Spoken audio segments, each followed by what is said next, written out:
que tu puisses l'appliquer. Parce que vous avez tous compris que quand tu es un professionnel, même si le client ne te donne pas une charte graphique, rien que de recevoir le logo, au moment de faire un visuel pour l'entreprise, tu vas essayer au maximum d'appliquer la charte, même si tu n'as pas encore reçu le document, genre un document PDF comme charte graphique. Et l'idée, c'était pour attirer plus l'attention sur le fait qu'il faut maîtriser l'univers graphique de chaque identité que tu as en face de toi. Et que la charte ne se définit pas forcément par rapport au document PDF, mais que l'univers ou l'identité visuelle qui est composée de typographie, la typographie, la colorimétrie, la gestion d'espace, c'est-à-dire surtout la typographie, ces éléments-là constituent la charte. Donc, tu ne peux pas te permettre de recevoir un document ou un logo et que tu dois appliquer l'identité, ben, que tu te permettes d'utiliser des typographies qui sont à l'écart de ce que c'est ou de ce qui se trouve sur le logo en tant que tel. Et autre chose, c'est les colorimétries. Tu ne peux pas te permettre d'utiliser n'importe quelle couleur. Ce qui fait que, au final, est-ce que tu as forcément besoin d'avoir le document? Mais surtout, qui es-tu pour pouvoir bien l'appliquer? Parce qu'au-delà de parler de une identité visuelle, une charte graphique, etc., il y a l'application d'une charte. Pour moi, la première chose que les gens devraient apprendre, c'est comment appliquer une charte. C'est-à-dire savoir lire une charte, savoir comment faire pour comprendre la charte et comment l'appliquer. Comment l'appliquer pour que, pour répondre ou pour respecter, c'est tout ce qui est règles et repères concernant l'identité visuelle que tu as en face de toi. Et une fois que la personne sait appliquer une charte, là, il va commencer à pouvoir apprendre comment faire une charte. Une fois que tu sais comment faire une charte, là, tu commences à acquérir de nouvelles compétences, genre des compétences qui te permettront de mieux maîtriser l'identité visuelle. Et quand tu maîtrises mieux l'identité visuelle, ça te permet d'amener à un autre niveau tes créas. Et après ça, le jour où tu arrives à réaliser des chartes, genre que tu commences à faire des chartes, il faut savoir que la responsabilité de la charte ou la responsabilité sur l'application de la charte t'incombe. C'est-à-dire que ça t'incombe à 50%. Parce que dès que tu termines, en fait, du moment que c'est à toi de faire la charte, que c'est à toi de faire la conception, ça t'incombe à 100% parce que c'est toi qui fais la conception. Mais une fois que tu termines, tu te le partages avec la personne qui t'avait chargé ça. C'est-à-dire, tu vas devoir faire ce qu'on appelle une présentation de la charte aux personnes ou ça peut être juste un client, ça peut être une personne, ça peut être genre l'équipe de communication, etc. Tu dois te présenter devant l'équipe de communication pour leur faire une présentation de la charte, pour les aider à mieux comprendre la charte afin de bien l'appliquer. Et c'est là où, en fait, si jamais tu ne le fais pas, après, si jamais on n'applique pas derrière la charte comme il faut, c'est ta responsabilité. Genre, tu as des parts de responsabilité là-dessus. Après, derrière aussi, genre, la responsable de communication a ses parts de responsabilité. Dès que tu termines la charte et que tu fasses la présentation, c'est sa responsabilité à part entière de faire respecter la charte au millimètre près. C'est pas pour rien qu'une charte coûte cher. Quand je dis c'est pas pour rien qu'une charte coûte cher, c'est parce que le fait qu'on te paye des millions pour que tu fasses une charte, c'est pour respecter ou pour avoir cette cohérence visuelle qui va faire que renforcer l'identité de la marque. Une fois que le truc, c'est que les clients, quand ils payent cher pour pour accentuer l'identité de leur marque, c'est pour que ça se fasse appliquer comme il faut. Et une fois que tu fais le nécessaire, tu appliques la charte, ou tu fais le nécessaire, tu appliques bien les chartes, tu fais le nécessaire pour apprendre à bien faire les chartes, tu maîtrises c'est quoi l'identité visuelle, c'est quoi les éléments essentiels d'une charte. Après, tes réalisations, c'est au moins faire le nécessaire pour réaliser ta première charte. Une fois que tu as réalisé ta première charte, la moindre des choses, c'est de faire la présentation. Après avoir fait la charte, tu vas faire la présentation de la charte à la chargée de communication de l'entreprise, en plus de faire la présentation au client. Parce que le client peut ne pas être la chargée de communication de l'entreprise. Donc, ce qu'il faut, c'est au lieu de le faire one-to-one, c'est mieux. Tu le fais one-to-one avec le client qui t'a commandé la prestation. une fois que tu termines de faire ça en one-to-one, ben, tu peux te permettre de faire une autre séance de présentation avec l'équipe de communication ou les personnes qui sont dans l'entreprise, pour pas seulement l'équipe de communication, parce que c'est pas seulement eux qui vont appliquer la charte, parce que genre, la secrétaire, avec toutes les autres personnes dans la boîte qui pourraient assister à cette séance, ben, devraient assister à la séance pour qu'ils comprennent mieux l'importance de cet impact par rapport à la cohérence visuelle que la charte le permettra d'avoir. Et surtout que, au millimètre près, le fait qu'ils respectent ces détails-là, qu'ils savent que ces détails, le fait de respecter, par exemple, le fait de ne pas déformer le logo sur l'entête, ben, que ça s'inscrit dans l'impact visuel de l'entreprise. Donc, les gens doivent comprendre ça comme ça, en gros. Et une fois que tu fais la présentation, bah, au moins, donc, c'est Jan Watina. Et ce qui est intéressant aussi par rapport à ça, c'est qu'au-delà de la charte, tout ce que tu as eu à apprendre, au-delà de juste faire un document comme ça, tout ce que tu as eu à apprendre en termes de graphisme, détail, dans les moindres détails, gestion d'espace, zone de repos, etc., les patterns, tout ça, c'est les éléments qui vont revenir à l'intérieur de la charte. Donc, en gros, je suis en train de le brosser rapidement, mais je pense que je vais entrer en détail pour vous permettre de mieux comprendre. C'est quoi les composants d'une charte? Il n'y a pas d'éléments spécifiques, c'est-à-dire, en fait, il n'y a pas une charte standard au niveau international. Même chose, même charte, non. Les identités diffèrent, les chartes diffèrent.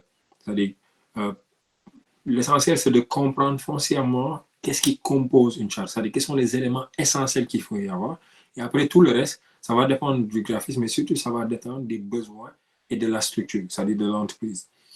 Ce qui fait que tu peux tomber sur des chartes qui s'étalent jusqu'à 100 pages ou 150 pages. Tu peux tomber sur des chartes qui vont aller jusqu'à peut-être 150 pages ou disons 50 pages ou 25 pages ou même 15 pages. Mais en résumé, genre, si on veut juste venir au fondamental, il y a d'abord le logo, c'est-à-dire tout ce qui concerne le logo. Et quand je dis tout ce qui concerne le logo, c'est d'abord, déjà, pour moi, la première chose, c'est l'introduction. Tu dois nous amener à comprendre c'est quoi l'objectif de la charte. Et cette charte, c'est la charte de qui? Une fois que tu fais ça, ben, au moins, les gens disent souvent qu'un document long, un document qui commence à dépasser 10 pages ou 12 pages, doit avoir un sommaire. Donc, la moindre des choses, c'est d'avoir le sommaire. Et à l'intérieur du sommaire, qu'est-ce qu'on doit trouver sur le sommaire?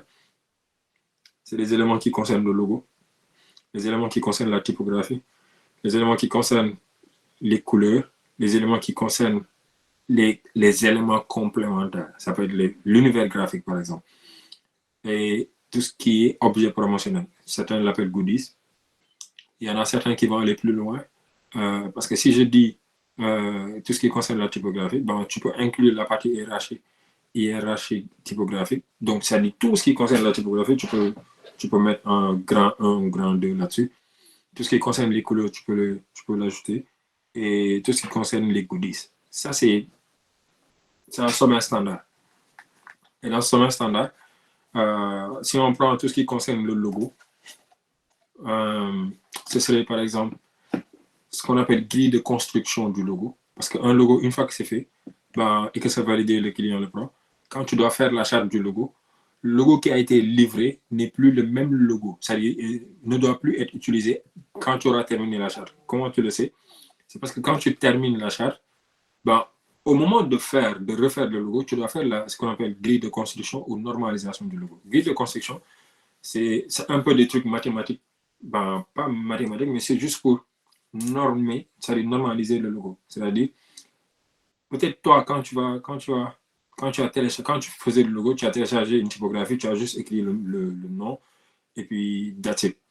Et quand tu dois faire la charte, ben, tu dois revoir le logo. C'est là où tu vas te permettre de calculer au millimètre près l'espace entre les lettres. L'espace entre les lignes, les textes, ces espaces-là, tu tu trouves, par exemple, tu peux prendre un X et tu mesures tout à partir du X. Et du coup, ça permet, tu dois mesurer dans les moindres détails l'espace entre les lettres, l'espace entre les lignes et les composants du logo. Et ce qui fait que dès que tu termines, ce n'est plus le même logo que tu avais livré au client. Et ce qui fait que c'est un nouveau logo, ou bien le logo officiel que les clients doivent utiliser. Et là, tu vas partir sur ce dernier fichier de logo-là pour pouvoir faire les autres déclinaisons. Et après, quand tu vas livrer la charte, tu vas livrer un dossier du logo officiel et tu vas demander au client d'écraser l'ancien logo que tu lui avais déjà donné. Parce qu'il peut arriver que tu livres d'abord le logo, après le client te demande de faire la charte. Quand tu vas faire la charte et que tu n'avais pas fait la normalisation, tu vas devoir tout reprendre. Une fois que tu fais ça, la normalisation, il y a aussi ce qu'on appelle grille de construction du logo. Ouais, c'est grille de construction. Il y a zone de protection du logo. Zone de protection, c'est la zone par-dessus, genre, où rien ne doit l'étouffer. C'est-à-dire, rien ne doit pénétrer cette zone. Parce que pourquoi? Le logo, il est sacré, mais la zone qui délimite tout autour du logo est aussi sacrée que le logo. Donc, ça aussi, tu dois le mettre. Après, il y a la taille minimale du logo et autres. Après, il y a aussi les interdits. Parce que quand tu termines de faire un logo, la moindre des choses, c'est d'indiquer aux gens ce qu'il ne faut pas faire avec ton logo. Ce qu'il faut faire, mais c'est surtout ce qu'il ne faut pas faire. Parce que quand tu définis tout ce qu'il faut faire, il faut aussi définir tout ce qu'il faut, tout ce qu'il ne faut pas faire. C'est tout ce qu'il faut éviter. C'est ce qu'on appelle les interdits. Et aussi, les interdits, ce qu'il faut comprendre, c'est que les interdits, il y a beaucoup d'exemples. Il y a énormément de types d'interdits. Ce qui fait que tu peux pas les partager, mais surtout, ce qu'il faut comprendre, surtout ce qu'il faut comprendre, c'est que il y a souvent des interdits qui reviennent. C'est-à-dire, on ne déforme pas le logo, on ne change pas les couleurs du logo. Quand je dis on ne change pas les couleurs du logo, si tu as déjà appliqué certaines couleurs, les gens peuvent se permettre de mettre des couleurs vives, etc. On ne déforme pas, on ne déplace pas le picto. Par exemple, pourquoi tous ces interdits-là? C'est parce que quelqu'un peut tomber sur le fichier AI, parce que dans le nom, tu donnes le fichier AI. Quelqu'un peut tomber sur le fichier AI, et en faisant, peu importe, parce qu'il n'est pas dit que forcément c'est à toi de faire tous les supports de l'entreprise. Donc, quand on fait une charte, c'est pour que l'entreprise soit libre de pouvoir bosser avec qui il veut. Et il peut tomber sur quelqu'un d'autre et que la personne peut se permettre de déplacer le picto en disant que ni mon gars fait après proposer au client. Ça, c'est parce qu'il n'y a pas une charte. Mais s'il y a une charte, personne n'oserait faire ce genre de choses. Et ça, c'est juste les amateurs qui se permettent de faire ça. Mais s'il y a une charte, ça délimite tout ça, mais surtout ça régularise. Donc, c'est un peu ça. Après, il n'y a que ça qui me vient en tête par rapport au logo. Je sais qu'il y a plein d'autres choses, mais je ne veux pas lire, je ne veux pas regarder un document. Je voulais juste y aller comme ça. Et après, par rapport à la typographie, ce qui est important de savoir,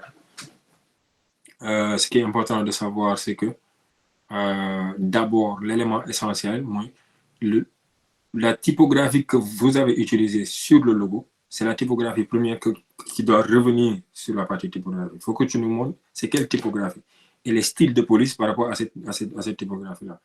Après, c'est à toi de définir les typographies. C'est-à-dire, quand je dis les typographies, c'est-à-dire, il y a ce qu'on appelle la typographie éditoriale. C'est pas parce que tu as utilisé cette typographie-là sur le logo que forcément, c'est la même typographie qu'on doit utiliser sur les documents administratifs.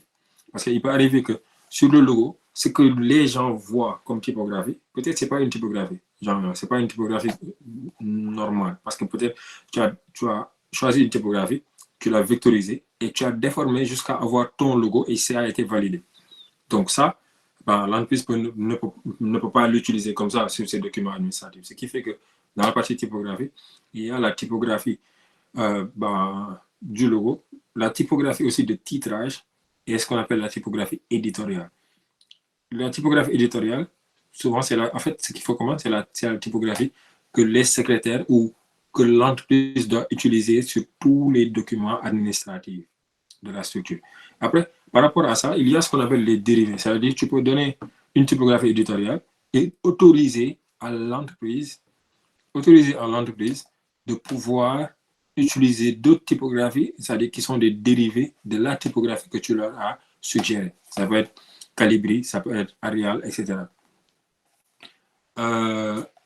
Après, il y a l'hiérarchie typographique en disant que quand c'est sur du print, les titres, ils sont à 28 points. Tout ce qui est sous-titre, c'est à 16 points. Tout ce qui est corps de texte, 12 points. Tout ce qui est texte complémentaire, etc. Ça, c'est ce qu'on appelle l'hiérarchie typographique. Donc, c'est juste pour comprendre que c'est comme si tu es en train d'anticiper ou de faciliter la tâche à tous les autres graphistes qui vont devoir bosser avec l'identité que tu viens de créer. Donc, du coup, ce qui fait que ce n'est pas chose facile, tu es en train d'anticiper, mais surtout que tu es en train de faciliter la chose. Après, il y a la partie colorimétrie. La partie colorimétrie, ce qui est intéressant, c'est d'abord, il faut mettre les couleurs de base, genre les couleurs utilisées sur le logo. Après que vous avez mis les couleurs utilisées sur le logo, vous mettez les couleurs complémentaires, si jamais il y en a. Quand j'ai des couleurs complémentaires, parce qu'il peut y avoir des structures ou des identités qui n'ont pas besoin de couleurs complémentaires, mais il y en a d'autres qui vont vous dire que moi, j'utilise du orange comme couleur complémentaire. J'aimerais bien que ça figure pour qu'on puisse nous l'autoriser, qu'on puisse utiliser du orange. Mais ce qu'il faut comprendre, c'est que peu importe les couleurs que tu utilises, il faut toujours savoir que peu importe l'identité, il y a toujours une couleur dominante. Genre, tu peux avoir deux couleurs, mais sur les deux couleurs, il y a une couleur dominante. Donc, tu ne peux pas avoir les deux couleurs équilibrées. Genre, exactement, ça doit être le même pourcentage à chaque fois qu'on utilise l'identité. Donc, il y a une couleur dominante, et ça, il faudra le définir sur la partie colorimétrique. Et si jamais il y a des couleurs complémentaires, il faut définir que les couleurs complémentaires ne doivent pas dépasser un certain pourcentage. Disons 10% ou 15%. Donc, ce qui fait que peu importe le document que le graphiste fera, il va tenir compte de ça. Et il faudra que si jamais il doit ajouter, parce que ce n'est pas obligatoire, si jamais il doit ajouter une couleur complémentaire, il va juste tenir compte que ça ne doit pas dépasser le pourcentage que tu as défini sur la charte. Ça aussi, c'est important de savoir sur la partie colorimétrie.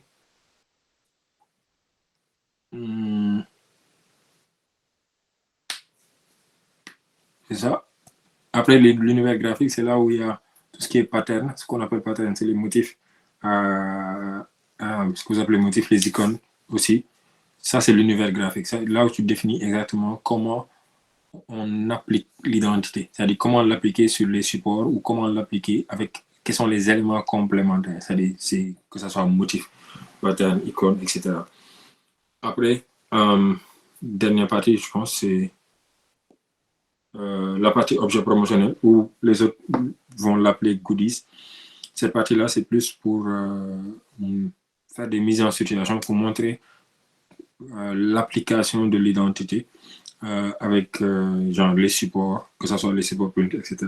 Que ce soit les supports print, que ce soit des goodies ou objets promotionnels. C'est-à-dire juste des tasses, des casquettes, t-shirts, etc. Mais après, il y a une partie que je n'ai pas citée, c'est la partie papeterie, qui serait fondamentale de mettre ça sur la charte. C'est-à-dire, c'est la partie papeterie, c'est là où tu dois mettre l'entête de l'entreprise. C'est-à-dire, l'entreprise, tu dois leur faire une entête. Et cette entête-là, on doit voir ça sur la partie papeterie. Parce que c'est les premiers éléments que la structure va utiliser. Donc, c'est à toi de le faire sur la charte. Et aussi, au moins, la carte de visite. C'est-à-dire montrer au moins une carte de visite ou plusieurs cartes de visite ou bien des versions de cartes de visite pour que la structure puisse être opérationnelle dès que tu termines à faire la charte. Donc, après aussi, il y a certains qui vont te faire une carte de correspondance. Il y en a d'autres qui vont te faire certains supports print. Ça peut être un kakemono standard par rapport à une phrase d'accroche ou un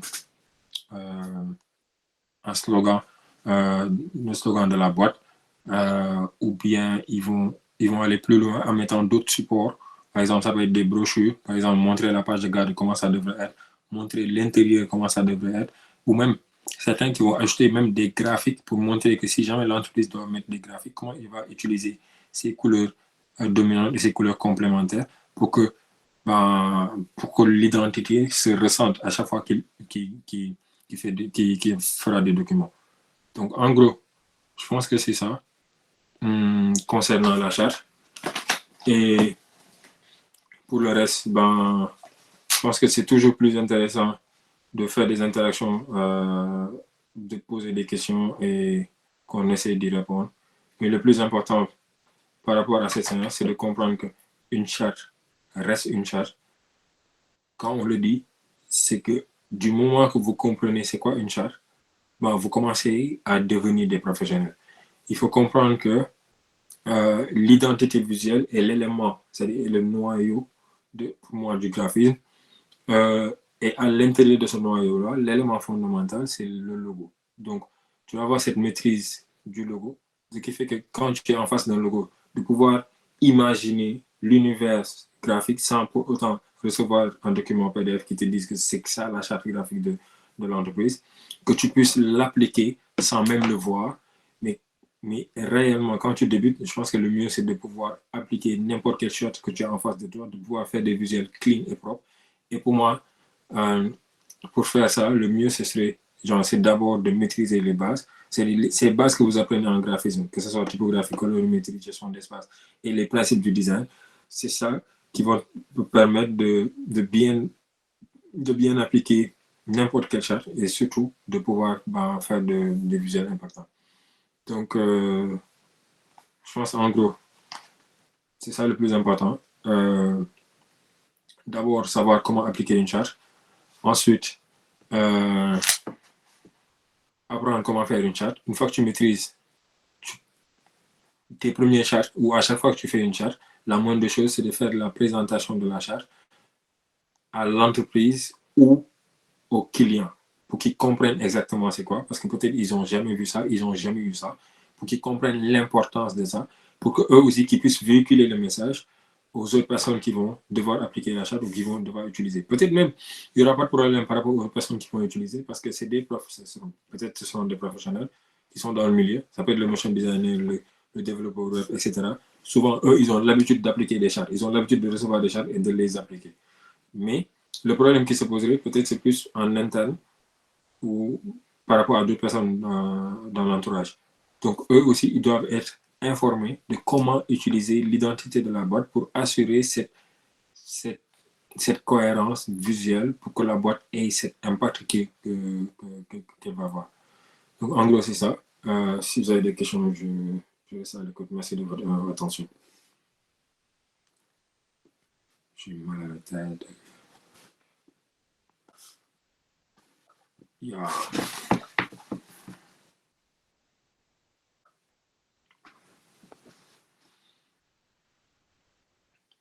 Donc, si vous avez des questions, je reste à l'écoute. Sachant que, bon, il y a des gens ils sont calés dans le live.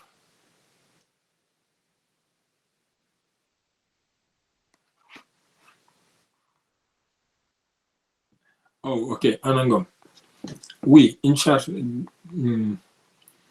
Déjà, ce qu'il faut comprendre, c'est la différence entre. Déjà, ce qu'il faut comprendre, c'est la différence entre logo, identité visuelle et marque. Le logo, c'est l'élément, genre, symbole graphique qui te permet d'identifier une entreprise, etc. Le logo, pour la plupart, ils pensent, ils savent c'est quoi un logo. Mais derrière, après, quand tu leur poses la question de savoir c'est quoi une identité visuelle, ils n'arrivent pas à te répondre. C'est quoi une identité visuelle? Anna, comme tu sais, c'est quoi une identité visuelle?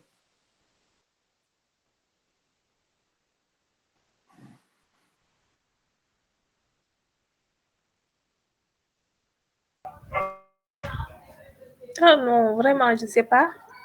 Ok. Voilà. En fait, une identité visuelle, quand on parle d'identité visuelle, c'est comme toi, quand tu vois les couleurs de Wave, sans voir le logo de Wave, tu reconnais Wave, n'est-ce pas, Anna? Oui, oui. Quand tu vois les couleurs de Orange Money, tu reconnais que c'est Orange Money sans même voir le logo de Orange Money. Oui. Pourquoi? parce que la couleur, si tu vois la couleur orange, tu penses directement que c'est orange. Ok. Maintenant, si c'est c'est un visuel ou c'est un fond blanc, il y a juste les deux flèches. Il n'y a pas de texte. Est-ce que tu vas savoir que c'est Orange Money? Non, non. Pourquoi? Les deux flèches. Non, revenez sur votre question. J'ai pas Ok. bien. C'est Oui. un visuel où il y a les deux flèches. Il y a les deux flèches, mais il n'y a pas les couleurs. Il n'y a pas les couleurs. C'est-à-dire c'est un fond blanc. Oui, les couleurs sont en contour. Tu vas reconnaître que c'est Orange Money? Fond blanc. Ouais. Et les deux flèches. Oui. Oui. Ok. Premier exemple. Tu as reconnu l'identité visuelle. Tu as reconnu le logo. Tu as reconnu l'identité. Tu as reconnu l'identité à travers les couleurs. Deuxième exemple, tu as reconnu l'identité à travers l'icône. Oui. C'est ça l'identité visuelle. D'accord. C'est-à-dire, le logo, c'est un élément de l'identité visuelle. L'identité visuelle, c'est un ensemble. Le logo en fait partie. Le logo, la colorimétrie, tout ce qui est couleur, tout ce qui est typographie, et tout ce qui est icône, etc. C'est ça l'identité visuelle. C'est un ensemble. D'accord. C'est-à-dire le fait que tu regardes, par exemple, une publicité de Wave et que tu vois que la personne porte du bleu, quand tu dis le logo de Wave, tu ressens que c'est Wave qui va faire une publicité. C'est ça l'identité visuelle. D'accord. Et après, l'autre chose, c'est la marque. C'est question de. C'est la marque qui englobe le tout. C'est la marque, ça réunit tout ce qui est ton positionnement de la boîte, etc. C'est comme l'exemple que je donne souvent avec Apple. Les gens qui ont des, des marques Apple, ben, ils se sentent mieux que les autres. Pourquoi? Parce que, en fait, c'est pas qu'ils sont mieux que les autres, mais c'est juste que c'est la promesse de Apple qui a déteint sur eux. C'est juste ça. C'est question de positionnement, c'est question de valeur. C'est les valeurs de la marque. Souvent, les gens ils te disent les valeurs de la marque, les valeurs de la marque, sans savoir réellement c'est quoi les valeurs de la marque. Donc, tu te bases sur les valeurs de la marque pour pouvoir ensuite faire tout le reste. Pour faire l'identité visuelle et le logo. Oui. Exactement. C'est-à-dire, quand le client vient te voir, quand il te donne des informations, les informations qu'il te donne, c'est en rapport avec la marque. C'est-à-dire les valeurs de la boîte, c'est quoi son positionnement, qu'est-ce qu'il veut atteindre, c'est quoi sa cible, etc. C'est ça les informations qu'il te donne. Et il va te demander de faire un logo. C'est-à-dire le plus simple. En fait, ce qu'il faut faire, c'est commencer par le plus simple avant d'aller au plus compliqué. Parce que si tu n'as pas encore de logo, tu ne peux pas avoir de charte graphique ou d'identité visuelle. Donc, tu commences par l'élément. C'est pour ça que tout à l'heure, j'ai dit que le logo, c'est le noyau. Tu commences d'abord par le logo. Une fois que le logo a été validé, c'est à toi, en tant que professionnel, de lui décliner l'univers graphique, cette identité visuelle. Et quand tu définis cette identité visuelle, l'élément qui réunit ou qui guide les gens par rapport à l'application de l'identité visuelle, c'est cet élément-là qu'on appelle la charte graphique. Charte graphique, d'accord. C'est ça. Ok, merci. Je t'en prie. Okay. Moi, je suis débutante.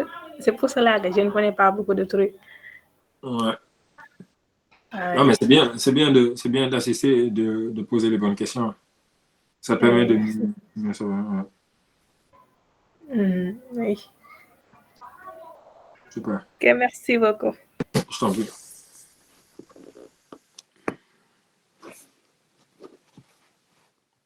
Quelqu'un d'autre?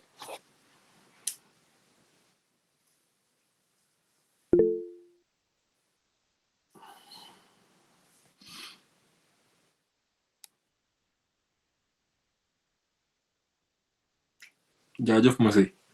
C'est exactement ça.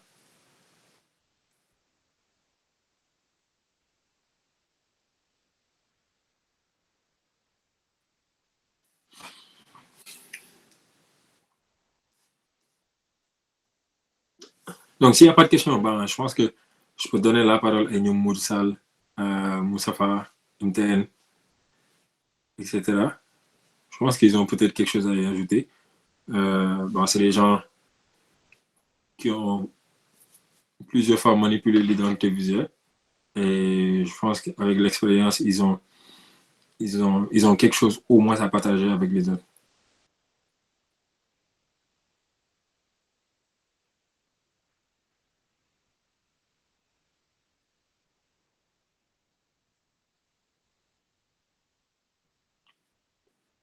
Vas-y, guys.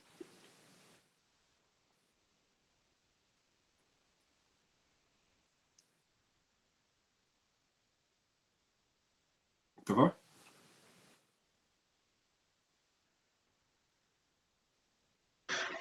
maa ngi ziar dama nekk réunion en ligne moo tax damay dégluwaale rek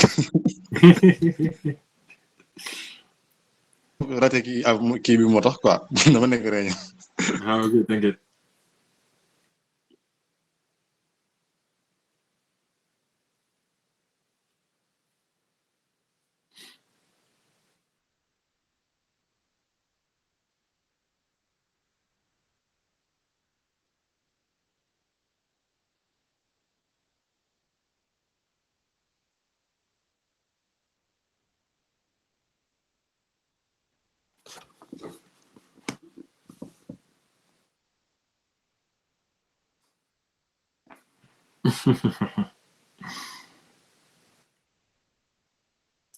MTN, WhatsApp.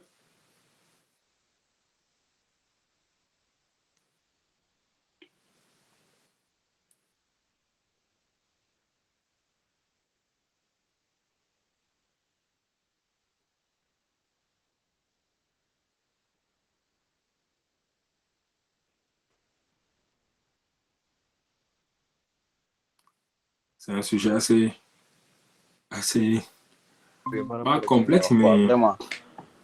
pas aussi bu baax a baax par rapport aussi ak accessible. gars yi nañu ci bàyyi xel. Juste parce bàyyi xel que bu baax a baax a baax a certains baax. n'ont jamais eu à faire une quoi charte. par rapport ak man li ma wax apporté na si bu baax a baax. D'autres mooy loolu. viennent de découvrir. léegi boo amee Le plus important, déjà, moi, ce que je vous conseille, c'est d'aller sur Google et de taper charte graphique et ajouter PDF.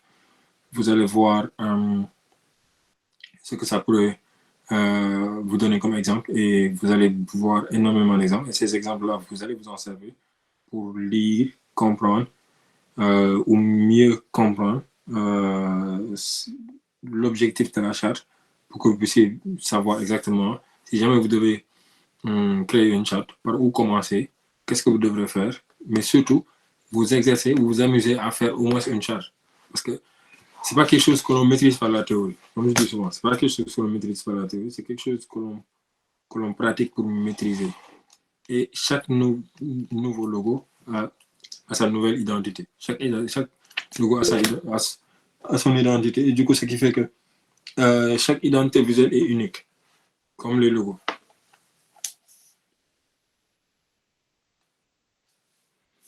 Bon, les bonnes raisons, en fait, les bonnes raisons de revoir une identité visuelle ou une charte, c'est plus par rapport au... des fois, c'est marketing. Hein. Des fois, c'est marketing. Pourquoi? Parce qu'il y en a certains, genre l'entreprise, à un moment donné, veut avoir une nouvelle envol. Il décide de changer de logo, de refaire son logo, de faire une identité et de décoller un peu plus.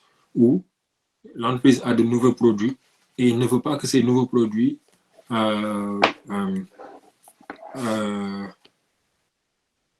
en fait, ils pensent que ces nouveaux produits, ou se disent, en fait, c'est toujours une raison marketing pour moi. Je prends l'exemple de Kia. Kia, ils ont une identité, ils avaient une identité, genre le logo de Kia qui existe depuis je ne sais combien d'années. Et lorsqu'ils ont voulu faire, lorsqu'ils ont voulu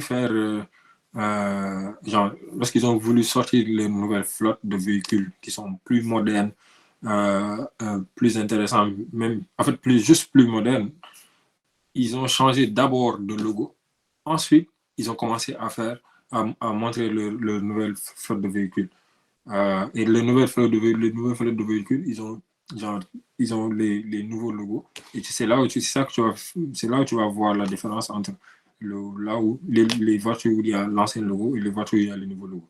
Juste à première vue, tu sens que ça fait partie de la dernière flotte de véhicules. Donc souvent, pour moi, c'est question de marketing. C'est comme Alib, autant exister, le logo est resté la même. Genre, c'était tout blanc. Mais quand ils ont voulu revenir, parce qu'à un moment donné, il était dans le déclin, ils ont voulu revenir, ben, ils ont changé, ils ont amélioré le packaging, mais pas totalement. Genre, ils ont amélioré, ils ont changé le logo, ils ont fait un refond du logo. Et après, ils ont lancé le produit. Ils ont relancé le produit. Donc, ce qui fait que, en fait, ce qu'il faut comprendre aussi, c'est avant même de changer d'identité, il faut faire un refond du logo d'abord. Ce refond du logo, souvent ça se fait. Il y a certaines entreprises qui décident de le faire 2 ans après, d'autres qui décident de le faire 5 ans après, d'autres aussi qui vont décider 10 ans après. Juste, ça peut être des raisons en interne, ou bien la boîte a été vendue à une autre personne, et cette personne décide de ne plus maintenir la même identité, veut avoir un renouveau.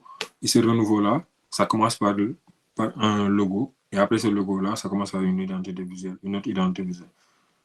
Et quand on parle de refonte, ça peut ne pas être une refonte totale, parce que certains ils vont faire des refontes totales, mais d'autres c'est des refontes partielles, où tu reconnais que c'est la même boîte, mais qu'il y a une touche de modernité qui s'y est ajoutée.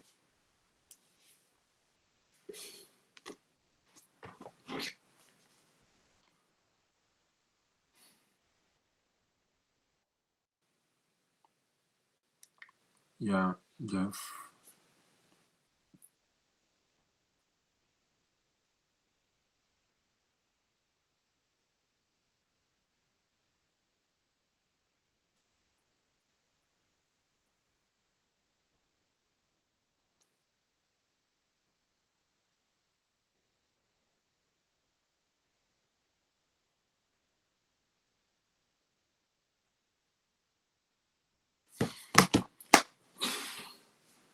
C'est bon?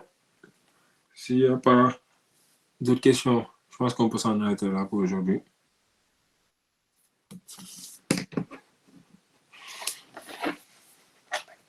Et les prochaines séances, je pense que vaut mieux lire d'abord le livre avant d'assister à la séance, parce que je pense que c'est ça qui va rendre la chose encore plus intéressante. Parce que j'ai abordé, je pense qu'en lisant le livre, vous allez pouvoir poser les bonnes questions. Ça peut être, en fait, les questions, c'est plus par rapport au livre, c'est par rapport au chapitre. Donc, ça peut même être comment j'ai écrit, genre, telle partie, ou ça peut être pourquoi j'ai aligné ça comme ça, au lieu de l'aligner à gauche, ou au lieu de l'aligner au centre. C'est quoi le less is more? Ça peut être énormément de choses en rapport avec le chapitre. En fait, le plus important, c'est qu'il faut comprendre, c'est que chaque session, c'est en rapport avec le chapitre correspondant du livre. Donc, ce qui veut dire que tout au long de ces sessions-là, on fera en sorte de faire le tour du livre pour que vous puissiez mieux lire le livre, mais surtout en apprendre un peu plus, en apprendre davantage.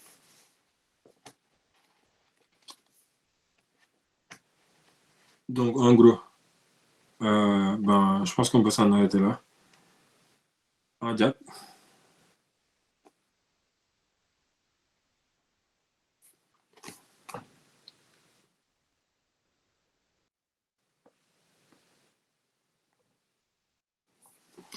Yeah, super. Donc, c'est ça. Je pense que, comme d'habitude, ça fait plaisir de vous voir. Ça fait plaisir de faire cette session avec vous. C'est ça, je pense qu'on se retrouve à la prochaine session qui sera... Je pense que les gens, ils sont plus intéressés par l'argent. Mais le prochain chapitre, c'est quel chapitre? C'est en rapport avec le logo. Un logo, inspiration avant tout et non du copier-coller. Après, le chapitre suivant, ce sera le chapitre concernant le... Blaimane, vas-y. Concernant la facturation. Ouais, j'espère que c'est Ouais, ça va pas. Ouais, j'avais une question. Une question par rapport à l'identité visuelle. Est-ce qu'il y a des moyens d'appliquer, c'est-à-dire pas d'appliquer, mais de tester l'identité visuelle par rapport à public cible avant même de rendre ça comment dire, de rendre ça public, avant même de rendre ça public, mais de le tester. Parce qu'il est arrivé une fois, la marque Gap, marque de vêtements, ils ont fait une refonte de leur logo et de leur identité visuelle.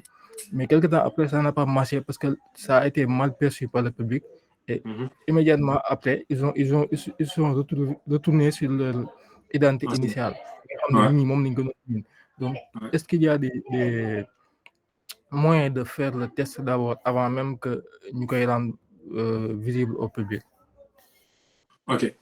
Déjà, le problématique, c'est pas par rapport à une identité visuelle, mais c'est plus par rapport à un refund. Parce que pour moi, une première identité visuelle, une fois que c'est validé, après, cette volonté de communication, volonté de créer cette notoriété autour de la marque, c'est ça qui prime. Et après, derrière, si c'est une identité qui est déjà là, que les consommateurs ont déjà, familiarisé, c'est là où c'est dangereux de faire un refund. Parce que, en fait, c'est ce qu'il faut, tester, c'est est-ce qu'on est obligé de faire le refund? Comment on doit faire le refund? C'est-à-dire la direction qu'on va prendre pour faire ce refund. Et une fois que vous décidez de ça, comment le tester? Pour moi, comment le tester? Il n'y a pas plus simple que d'être direct avec ta communauté. C'est-à-dire de leur poser la question, de montrer les deux identités, de leur poser la question de savoir. Imaginez, par exemple, ça peut être, en fait, c'est une campagne de marketing, quoi. C'est-à-dire il faut que tu les prépares. Pour moi, il faut que tu les prépares mentalement et qu'ils puissent commencer à essayer de s'habituer à cette nouvelle identité. Parce que si c'est pas bien fait, si c'est drastique, genre les gens aussi, ils ont un beau point. Genre, d'un coup, ça dit quoi? Parce que dès qu'il y a un choc. Mais si c'est bien fait, genre, faut que ça se passe étape par étape, progressivement. Et progressivement, genre, quand tu poses des questions en termes d'interaction en leur disant bi ak bi ban ngeen ci tànn wala nga jël logo bi nga décomposer ko pour leur faire mieux comprendre logo bi ci boppam lan moo ko composé lan moo indi ngeen def nouvelle identité bi etc. Quand les gens commencent à s'accrocher à ça, quand tu vas le dévoiler le nouveau logo, ça fera que ils vont adhérer. Pour moi, c'est la manière de faire. Ok, je vois. Merci. Moi, c'est plus la manière de faire. Yep. Je t'en prie.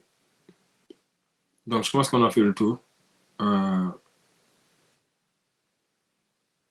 Il est 22h03. Astou?